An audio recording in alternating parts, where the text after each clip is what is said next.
जय हिंद दोस्तों। आज हम एक ऐसी संस्था के बारे में बात करने जा रहे हैं जो हमारे हिंदुस्तान की संस्था है और हमारे माननीय प्रधानमंत्री श्री नरेंद्र मोदी जी ने जो आत्मनिर्भर बनने का मंत्र दिया है, तो हमारे देश में कई संस्थाएं जो एनजीओ है, जो सेवा गतिविधियां करती है, वो कार्यरत हैं। उसमें से कई विदेशी संस्थाएं हैं, पर ये जो संस्था की मैं आज बात करने जा रहा हूँ उसका नाम है अलायंस इंटरनेशनल। ये हिंदुस्तान की संस्था है और आज से 10 साल पहले 5 सितंबर 2009 में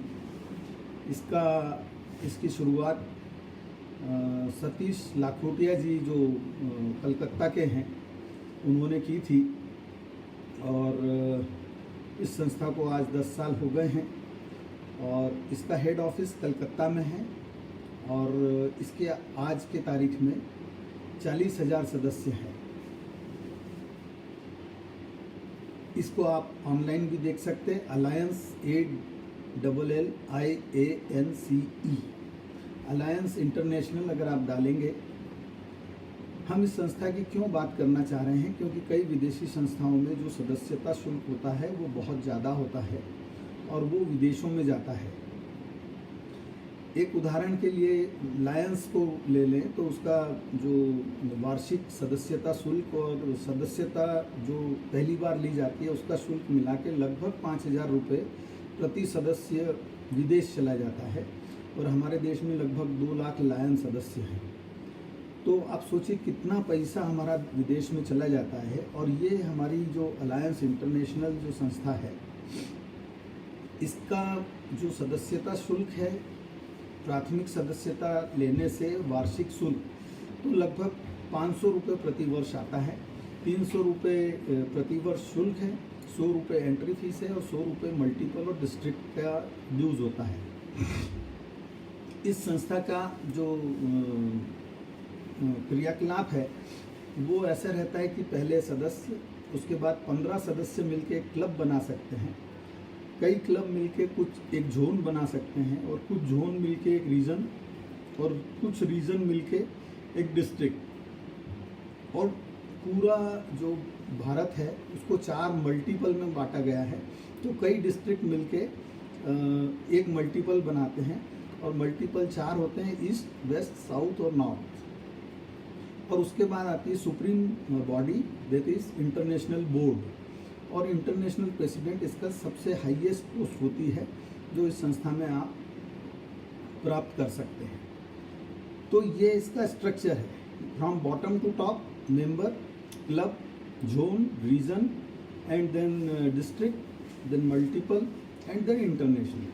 या टॉप टू बॉटम चलें तो इंटरनेशनल, फिर मल्टीपल, पूरा भारत 4 हिस्सों में, और उसके बाद हर हिस्से में कुछ डिस्ट्रिक्ट, फिर हर डिस्ट्रिक्ट में कई रीजन, कई जोन और कई क्लब।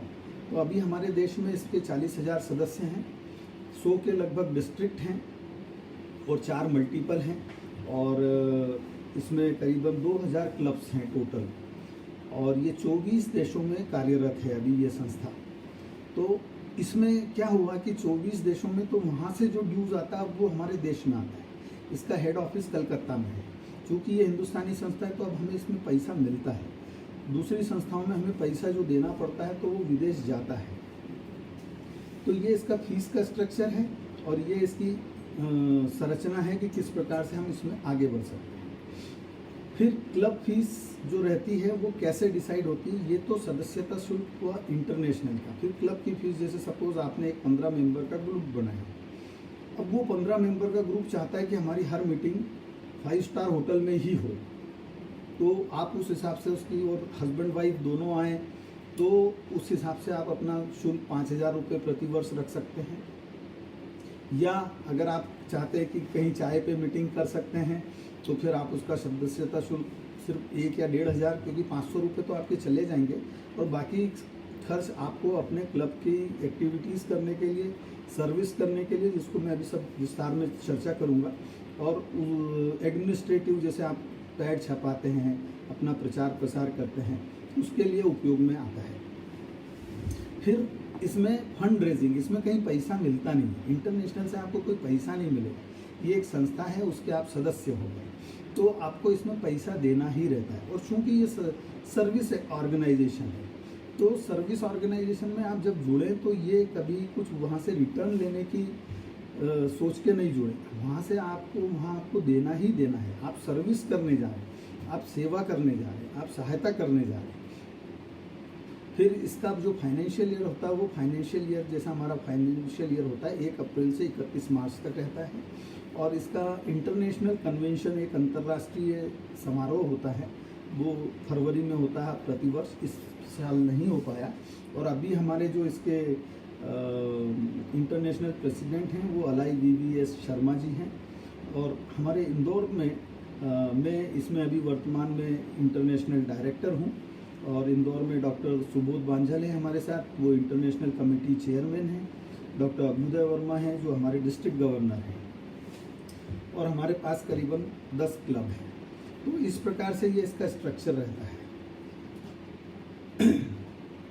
अब इसके फंक्शन क्या हैं? इसमें मुख्यतः 3 फंक्शन होते हैं।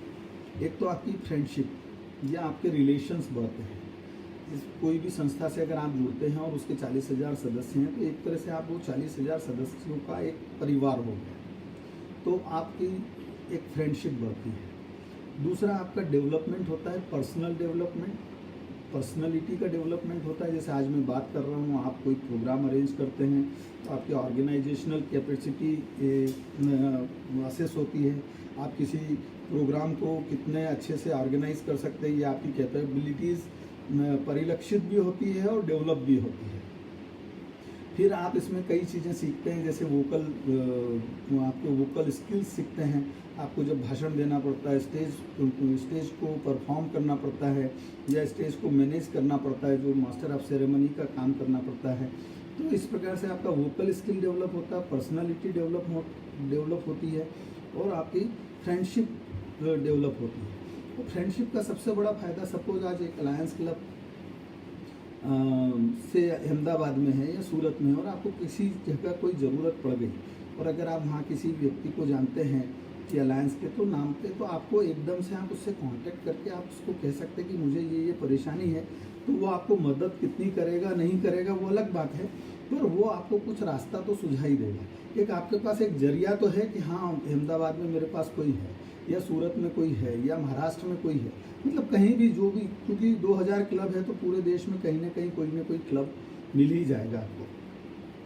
तो इस प्रकार से ये आपका वोकल स्किल, ये पर्सनालिटी डेवलपमेंट हुआ कि आपको कोई किसी से रिलेशंस कैसे बनाने हैं, आप किसी एक्टिविटीज़ को कैसे ऑर्गेनाइज करते हैं, और आपका पर्सनल वोकल स्किल, बोलने की क्षमता, और आपकी कोई बड़ी कोई एक्टिविटी को ऑर्गेनाइज करने की क्षमता इससे परिलक्षित होती है।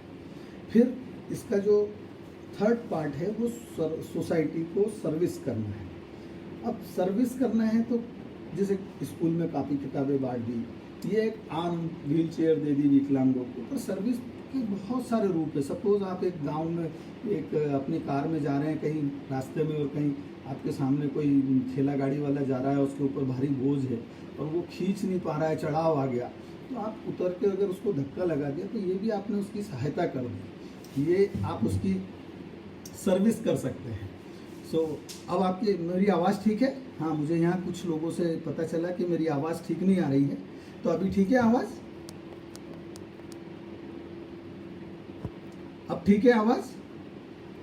आप लिखें, यहाँ पर मेरे को मैसेज आपके मिल रहे हैं। तो आप इस प्रकार से किसी को कार में जा रहे हैं और आपने अगर उसको धक्का लगाने में मदद कर दी और वो चढ़ाई उसको पार करा दी, तो ये भी आपकी एक सर्विस एक्टिविटी हो गई। इससे आपको एक आत्मिक संतुष्टि मिलती है, भले आप इसमें पैसा खर्च कर रहे हैं या नहीं, पर आपको एक मन में गर्व का अनुभव होता है, एक गौरव का अनुभव होता है। तो ये आप किस प्रकार से सर्विस करते हैं। और दुनिया में दोस्तों मेरा ये मानना है कि हर आदमी कुछ न कुछ सर्विस एक्टिविटी करता ही है, चाहे वो मंदिर में दान करे, चाहे वो गरीबों को भोजन खिलाए, चाहे कभी भिखारी को भिक्षा दे के करे। तो इस प्रकार से आपको वो कहीं ना कहीं करता ही है, या किसी स्कूल में वो किसी बच्चे की फीस भरता है। तो आपके सर्विस के बहुत सारे रूप होते हैं, और मेरा पर्सनली तो ये मानना है कि आप मरने के बाद भी सर्विस कर सकते हैं। अगर आप अपनी डेड बॉडी मेडिकल कॉलेज को डोनेट कर देते हैं तो इससे बड़ा दान कुछ हो नहीं सकता। आप रक्तदान करते हैं तो इसको पैसों में तो आंका ही नहीं जा सकता। ये इतने बहुमूल्य दान है। आप नेत्रदान करते हैं जिसमें आपका कुछ खर्च नहीं होता और जो कि नष्ट ही होना है। आप अगर आपका दाह संस्कार होगा या आपको दफनाया जाएगा या आपको जला दिया जाएगा तो उसके बाद आपकी आंखें किस काम की? अगर वो आप डोनेट कर देते हैं तो किसी व्यक्ति को ज़िंदगी भर रोशनी देती है, वो कितनी दुआएं देगा आपको। तो ये सर्विस एक्टिविटी हम किसी भी तरह से कर सकते हैं। सर्विस एक्टिविटी, हमारे पास बहुत सारे कपड़े पड़े रहते हैं, हम उनको पड़े रखते हैं, किसी को दे दिए तो वो एक सर्विस हो गई। हमारे पुराने चप्पल जूते जो हमें पसंद नहीं है तो हम वो दे सकते हैं। इंदौर में एक महान एमवाय अस्पताल में सहायता ग्रुप करके है, तो वहाँ आप अपनी पुरानी बची हुई दवाइयाँ उनको जाके दे सकते हैं, तो वो उसको पर्टिकुलरली छांट के और वो उपयुक्त मरीजों तक वो पहुँचा देते हैं। और वो ऐसा नोटिस भी भेजते, मैं उस व्हाट्सएप ग्रुप में जुड़ा हूँ कि अगर किसी को वो उनके पास ये दवाइयाँ हैं और 1 महीने बाद एक्सपायर होने वाली है तो आप चाहें तो आप उनसे लेके भी आ सकते हैं। तो ये कितनी बड़ी सर्विस है कि कोई चीज़ नष्ट होने के बजाय उपयोग में आ रही है। फिर आप अपने परिवार के नौकरों को आप स्वस्थ रखते हैं। अगर वो बीमार होंगे तो आपको भी बीमार करेंगे। खासतौर पे अभी कोरोना के उसमें अगर वो कोरोना से पीड़ित है और आपके घर में आ गया और आपको नहीं पता चला तो वो आपको भी कोरोना का इन्फेक्शन देकर ही जाएगा, या उसको कोई वायरल इन्फेक्शन है तो वो भी आपको देकर जाएगा। तो ये हमारी ड्यूटी है कि जो हमारे यहाँ सर्विस कर रहा है उसको हम स्वस्थ रखें। और दूसरा, आज जो हम व्यवस्था देख रहे हैं प्रवासी मजदूरों की, कई सारे उद्योगपति जिन्होंने कुछ मदद भी की है, कई लोगों ने नहीं की। अब वो मजदूरों के लिए परेशान है क्योंकि वो मजदूर गांव जा चुके हैं, अब उनकी फैक्ट्री नहीं चल रही। सोचिए, आपने ज़िंदगी भर जिनसे कमाया है, अगर आप 1 या 2 महीने उनको एक्स्ट्रा पैसा दे के रख भी लेते तो शायद वो ज़िंदगी भर आपको याद रखते। और ये व्यवस्था नहीं होती। इसके बहुत सारे पहलू हैं, हम उसमें डिस्कस नहीं करेंगे। एक जस्ट मैंने उसका एक एग्जाम्पल दिया है। एक हमारा अलायंस क्लब सूरत है जो हमारे डिस्ट्रिक्ट 141 में आता है। वहाँ पे वो एक बहुत अच्छा काम कर रहे हैं। उसके जो डिस्ट्रिक्ट गवर्नर हैं हर्षाबेन शाह, तो वो जॉब टू जॉबलेस पीपुल देते हैं। वहाँ वो क्या करते हैं कि हर महीने एक महिला को या किसी भी व्यक्ति को एक सिलाई मशीन देते हैं। अब सिलाई मशीन देने से क्या होगा, वो सिलाई कर ले तो उसको सिलाई सिखाते भी हैं। फिर उसके लिए वो पुरानी जीन्स जो हम लोग नहीं पहनते हैं वो जीन्स इकट्ठा करते हैं और उस जीन्स को फिर वो स्कूल बैग बनाती है। तो वो पहले जीन्स उसको देते हैं और वो जीन्स उससे जब वो बन जाती है तो वो उससे कुछ पैसे देके उसको खरीद लेते, 100 रुपया या कुछ ऐसा, एग्जैक्टली मुझे याद नहीं है। तो वो उसको खरीद लेते, तो जॉब भी दे दिया उसको, पुरानी चीज़ों का उपयोग भी हो गया, स्कूल बैग भी बन गए और उसको पैसा भी मिल गया।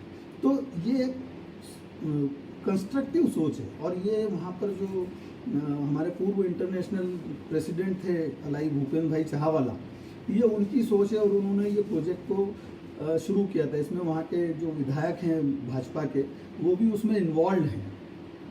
तो इस प्रकार से आप ये बहुत सारी चीज़ें सहायता इस प्रकार से कर सकते हैं, सर्विस एक्टिविटी इस प्रकार से कर सकते हैं। आपने एक पेड़ लगाया तो हम लोग ऑक्सीजन लेते हैं वातावरण से, तो हमने एक पेड़ लगाया तो हमने पहले तो अपनी जो हमारी आवश्यकता है वो पूर्ण की। अगर आपने 2 पेड़ लगाए तो आपने शायद एक और व्यक्ति की आवश्यकता पूरी की। तो ये पेड़ लगा के भी आप समाज सेवा कर रहे हैं। आपने अगर किसी व्यक्ति को थूकने से रोक दिया, जब मैं मल्टीपल काउंसिल चेयरमैन था तो सूरत में जब मैंने शपथ ली थी तब मैंने वहाँ कहा था, तो वहाँ सब लोगों ने शपथ ली थी कि वो कभी रास्ते पे थूकेंगे नहीं। तो हमने थूकने से रोक दिया। तो टीबी, कोरोना और ये जितने भी वायरल इन्फेक्शन होते हैं जो सांस के रास्ते फैलते हैं, उनको हम फैलने से रोक सकते हैं। आपने किसी को ये ज्ञान दे दिया कि घर में जूते न लाएं, तो आप बाहर की गंदगी अपने घर में न लाए और बाहर की गंदगी बाहर ही रखी, तो आपने बहुत सारी बीमारियों को होने से बचा लिया। तो इसके बहुत सारे रूप हैं सर्विस करने के। उसके लिए बहुत पैसे की ज़रूरत नहीं होती। आप अपनी क्षमता के अनुसार, अपने ग्रुप की राय के अनुसार आप जो सर्विस एक्टिविटीज़ हैं वो आप कर सकते हैं। तो ये इसमें बहुत बड़ी चीज़ होती है कि आप कुछ करना चाहते हैं। अब इन सब के फायदे क्या? जब हम किसी की मदद करते हैं और वो जब हमको खुश होकर दुआएं देता है, तो उस वक्त आपके आत्मा में, आपके जो अंतरात्मा को और आपके मानसिक रूप से आपको जो संतुष्टि मिलती है, वो आप कभी अनुभव करके देखिए, और आप सभी लोगों ने करीब करीब अनुभव किया ही होगा। तो वो जो संतुष्टि है उसका कोई मोल नहीं होता, वो अनमोल होती है, और वो संतुष्टि किसी को दे के ही मिल सकती है। अगर आपने किसी का पैसा लूट लिया तो वो संतुष्टि कभी नहीं मिलेगी। जो संतुष्टि आपको किसी को कुछ दे के, अगर आपकी ज़रूरत है और उसके बावजूद आपने दिया, तो वो संतुष्टि का जो आकार है वो और बड़ा हो जाएगा, इतना बड़ा कि आप शायद महसूस नहीं कर। जब आपकी ज़रूरत की चीज़ आप किसी और को दे दें, वो जो ज़्यादा उसको ज़रूरत है, तो उसका अनुभव कुछ अनूठा ही होता है। वो कभी आप किसी ने किया भी होगा, और मैंने तो किया ही है, तो उसका अनुभव अद्भुत होता है। अद्भुत के सिवा उसके लिए और कोई शब्द यूज़ नहीं हो सकता। फिर ये हमको एक प्लेटफॉर्म देता है, हम इस पर कैसी भी एक्टिविटी कर सकते हैं। मनोरंजन के लिए एक्टिविटी कर सकते हैं, समाज को सुधारने के लिए एक्टिविटी कर सकते हैं, जो वंचित तबका है उसको कुछ देने के लिए इसका उपयोग कर सकते हैं, हमारे वोकल स्किल्स, हमारे परिवार के बच्चों के लिए हम कोई प्रतियोगिता रख सकते हैं। तो ये एक प्लेटफॉर्म होता है, और जब हम कुछ अच्छा काम करते हैं तो नेचुरली हमें सोशल रेपुटेशन मिलती है, हमारी सोशल जो एक्सेप्टेबिलिटी है वो बढ़ती है। समाचार पत्रों में न्यूज़ और ये जो फोटो छपते हैं उसकी वजह यही होती है कि हमारी उससे एक्सेप्टेबिलिटी बढ़े। दूसरा इसका सबसे महत्वपूर्ण जो चीज़ है कि समाचार छपवाने का, कि आपको देख के कुछ और लोग मोटिवेट होते हैं, और ये मोटिवेशन बहुत इम्पॉर्टेंट है। आपने सुना होगा, जो एक जैन मुनि थे, मैं नाम तरुण सागर जी, तो वो कहीं बैठे जलेबी खा रहे थे, और उन्होंने उनके गुरुजी की कुछ बात सुनी और उनका एकदम मन परिवर्तन हो गया और उन्होंने संन्यास ले लिया, और उसके बाद आप देखिए कि वो कहाँ पहुँच गए। तो ये जो मोटिवेशन होता है, कब किसको कहाँ से मिलेगा, nobody knows. You never know कि आपका मोटिवेशन कहाँ से आएगा, आप किस व्यक्ति से कब प्रभावित हो जाएंगे, और वो जब आप प्रभावित होंगे और तब वो आपकी जो ज़िंदगी में बदलाव आता है वो बहुत महत्वपूर्ण होता है। इससे आपकी जो ऑर्गेनाइजिंग कैपेसिटीज़ हैं वो बढ़ती हैं। जो आप अपना कोई कार्यक्रम को अरेंज करने की आपकी क्षमता बढ़ती है, आपकी एक मैनेजरियल जो कैपेसिटी होती है वो बढ़ती है। तो ये कैपेबिलिटीज़ बहुत इम्पॉर्टेंट होती है। अब जैसे अभी कोविड के दौरान आप लॉकडाउन में हैं, अब आपका काम बंद है, तो अब आप करें क्या? अगर आपके पास कोई और एक्टिविटी है, जैसे मैं इस संस्था से जुड़ा हूँ पिछले 2 साल से, तो आज मैं ये कार्यक्रम कर पा रहा हूँ। मैं वैसे भी हेल्थ एजुकेशन में बहुत ध्यान रखता हूँ, तो वो एजुकेशन में करता रहता हूँ। तो आपको एक प्लेटफॉर्म मिलता है, आप अलायंस का प्लेटफॉर्म, अब अलायंस का इतना बड़ा ग्रुप है, वहाँ पर मैं ये मैसेज भेजता हूँ। तो ये आपकी जो एक्टिविटीज़ है ये जाती है। आप ये मत सोचिए कि कितने लोग उससे प्रभावित हो रहे हैं, आप ये सोचिए कि आपके कहने से अगर एक व्यक्ति ने भी थूकना बंद कर दिया, या एक व्यक्ति ने भी चप्पल बाहर उतारना शुरू कर दी, या एक बच्चे को भी स्कूल का बैग मिल गया, या एक व्यक्ति का भी एक टाइम पेट भर खाना मिल गया, या एक व्यक्ति को भी ज़िंदगी भर के लिए रोज़गार मिल गया, तो आपने बहुत बड़ा काम कर लिया। आप उसके क्वांटम पे मत जाइए कि एक से क्या होगा। उसके लिए कहानी है कि एक समुद्र में जो एक व्यक्ति तट पे चलता रहता था, तो वो वहाँ से जो मछलियाँ तट पे आ जाती, तड़पती रहती, तो उठा उठा के वापस समुद्र में फेंक देता था। तो किसी ने उससे पूछा कि भाई यहाँ तो लाखों करोड़ों मछलियाँ आती हैं, तुम किसको भेजोगे? तो उसने बोला किस से मुझे सबसे नहीं मतलब, पर मैं जिस एक को फेंक दे रहा हूँ कम से कम उसकी ज़िंदगी बच गई। तो वो बहुत महत्वपूर्ण है। तो ये इस प्रकार की सर्विस एक्टिविटीज़ आपको कर सकते हैं, और छोटी छोटी एक्टिविटीज़ भी बहुत बड़ी कामयाबी दिला सकती है। फिर इसके और क्या फ़ायदे हैं?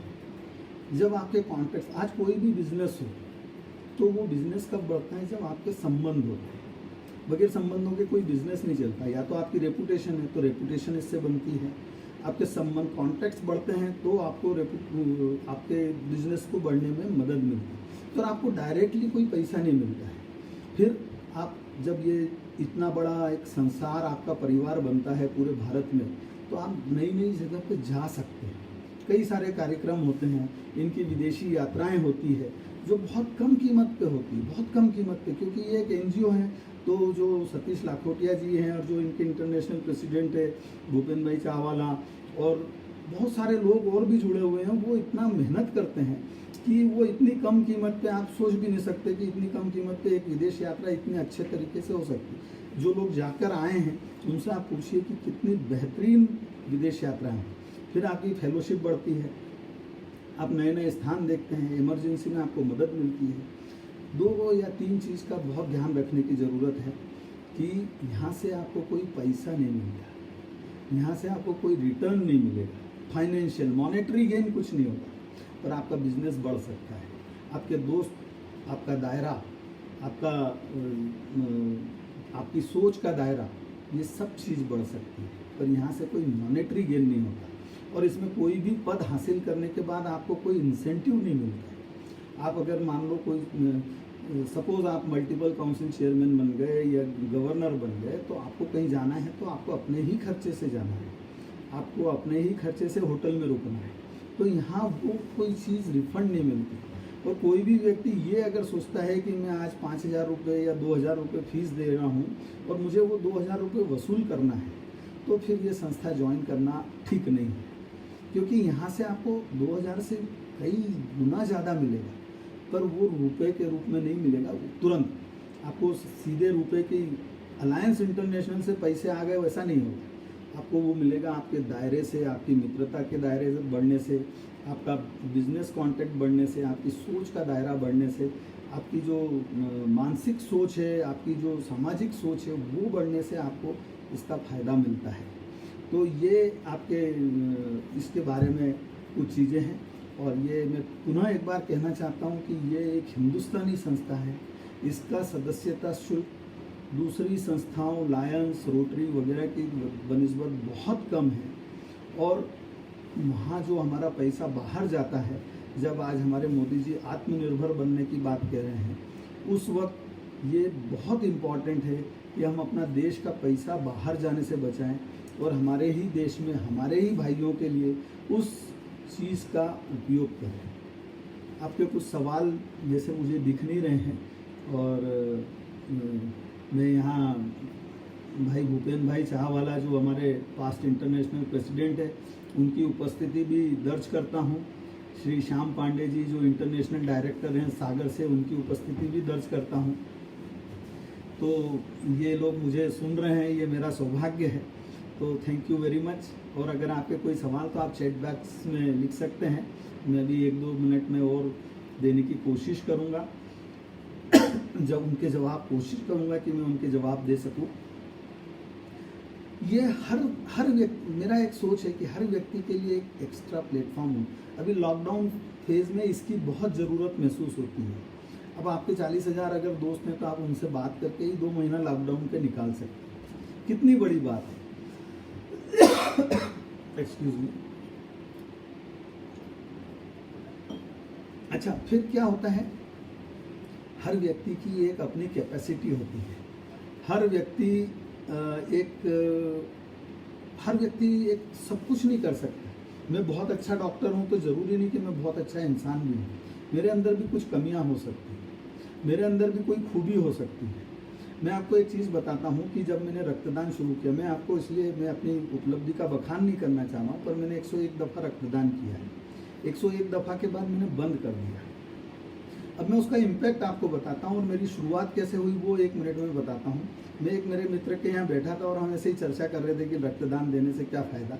वो उस वक्त की बात है जब मैं डॉक्टरी में प्रवेश नहीं हुआ था और मैं डॉक्टर नहीं बना था। ये सन 1978 के करीब की बात है। तो मेरे दोस्त के पिताजी जो वकील थे, उनका नाम है, वो आज इस दुनिया में नहीं है, Y.I. मेहता साहब। वो मेरे पास, वो हमारी बातचीत सुन रहे थे। बोले अगर तुम ब्लड नहीं दोगे तो उसका क्या होगा? हमने कहा कुछ नहीं, हमारा ब्लड हमारे पास रहेगा। तो बोले वो किसी काम में आ रहा है? हमने कहा नहीं आ रहा है। तो बोले उसका क्या फ़ायदा हुआ फिर? अगर मान लो तुम कुछ ऐसी सोच रखते हो कि लोग उससे कमा रहे हैं तो तुमको तो दोहरा फायदा हो रहा है। रक्तदान, आपका रक्त लेके कोई फेंकेगा तो नहीं, किसी न किसी मरीज को उपयोग में होगा, तो वो पुण्य आपको मिला, और जो उससे कमा रहा है उसका भी पुण्य आपको मिला। तो उनका ये जो दार्शनिक सोच था, उसने मेरी सोच बिल्कुल बदल दी और मैं नियमित रूप से रक्तदान करने लगा। बीच बीच में कई जगह रुक भी गया। उसका इम्पैक्ट मैं बताता हूँ कि हमारे घर, मेरी छोटी बहनों ने, मेरे घर की सभी बहुओं ने, मेरी पत्नी ने कम से कम 5-5, 7-7 दफ़ा रक्तदान किया है। कई महिला डॉक्टर्स मेरे से प्रेरित हुई, उसमें से 2-3 नाम मैं बताऊँ। डॉक्टर यामिनी हैं, होम्योपैथिक हैं, डॉक्टर दीपा गुप्ता हैं, गायनेकोलॉजिस्ट हैं। उन्होंने मुझसे, एक फिजियोथेरेपिस्ट है, मैं नाम भूल गया, भोपाल में है, नेहा प्रॉबेबल, वो आगे चल के मेरे साथ जाती थी और रक्तदान करती थी कि जब आप जाओगे हमें भी लेकर चलना। ये कितनी बड़ी बात है कि कई महिलाएं रक्तदान करती ही नहीं है। हमारे देश में तो महिलाओं में रक्त की कमी होती है। और उसके बाद सबसे बड़ा इम्पैक्ट जो हुआ है वो मेरे दोनों बेटे, एक यूएस में रहता है और एक हैदराबाद में है, अभी रहता है, मतलब वो वहाँ पे जॉब कर रहा है। तो वो जब आते हैं मेरे बर्थडे पे तो वो दोनों भी मेरे साथ रक्तदान करते हैं। जब मेरे 101 रक्तदान हो गए तो फिर मैंने सोचा कि अब मेरी अगली पीढ़ी तैयार हो गई है, मेरे दोनों बच्चे रक्तदान करने लगे हैं। और अभी वो मात्र एक 27 साल का है और एक 23 साल का है, और उन्होंने 3 या 4 दफ़ा रक्तदान कर चुके हैं। तो अब मैंने, चूँकि अब मैं बुढ़ापे की ओर अग्रसर हो रहा हूँ, तो मैंने अपने आप को रक्तदान करने से बंद कर दिया। 101 एक अच्छा फिगर आ गया था, तो मैं रुक गया, और अब वो लोग रक्तदान कर रहे हैं। तो ये इम्पैक्ट होता है। ये सोसाइटी में एक मिस्टर मिलिंद हैं जो मेडिकल रिप्रेजेंटेटिव हैं, वो मुझसे प्रभावित होकर और रक्तदान करते हैं। ये मैं सब आपको इसलिए बता रहा हूँ कि मुझे कोई अपनी बढ़ाई, रक्तदान करना और ये कोई बहुत बड़ी बात नहीं है, पर इससे कितने लोग प्रेरित हुए हैं वो सबसे ज़्यादा इम्पॉर्टेंट है। तो दोस्तों, यही सब मुझे कहना था। आप इस संस्था से जुड़ें, आप अपने ग्रुप का एक क्लब बना सकते हैं। आप समाज की प्रगति में भागीदार बन सकते हैं, देश की प्रगति में भागीदार बन सकते हैं। अपना, स्वयं का, समाज का, देश का और परिवार का विकास में न सिर्फ सामाजिक बल्कि मानसिक, बौद्धिक और फाइनेंशियल, वित्तीय विकास में भी ये आपको मदद करेगा, और आपका व्यक्तित्व तो निखरेगा ही, इसमें कोई दो मत नहीं। Thank you very much.